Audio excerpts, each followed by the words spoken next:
Depuis hier, le pass sanitaire est obligatoire pour accéder à certains grands centres commerciaux. Et pour faire respecter cette consigne, il faut évidemment des agents de sécurité. Sauf que les sociétés privées ont bien du mal à suivre et à trouver le personnel indispensable. C'est le choix de la rédaction de RMC ce matin à Villeurbanne, dans le Rhône, signé Cyprien Pézril.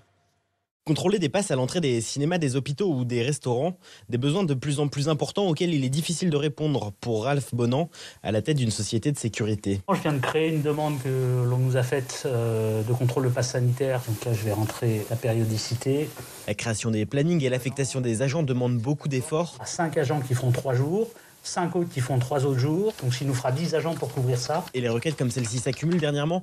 Un commerce lui a demandé 300 agents, alors même qu'il n'en emploie que 190 à temps complet. Aujourd'hui, on n'est pas capable de sortir d'un coup 300 agents si on nous les demande. Cette période de Covid a eu un effet sur le vivier d'agents de sécurité existants. Il y a des agents qui étaient dans le métier et qui ont fait le choix de changer de vie. Aujourd'hui, on le ressent. Un manque de bras ressenti également par ses propres salariés, comme Pierrick, 8 ans d'expérience.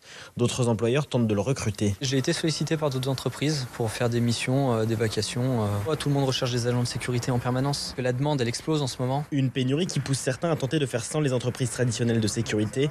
Laurent Lutz de l'UMI, le syndicat des professionnels des bars et des boîtes de nuit. On va être obligé de former nous-mêmes nos agents de sécurité et puis de travailler avec Pôle emploi justement pour trouver des jeunes qui vont vouloir aller vers la sécurité pour nos établissements. Et pour tenter d'attirer de nouveaux agents, des négociations nationales sont en cours pour revaloriser les salaires de 10%.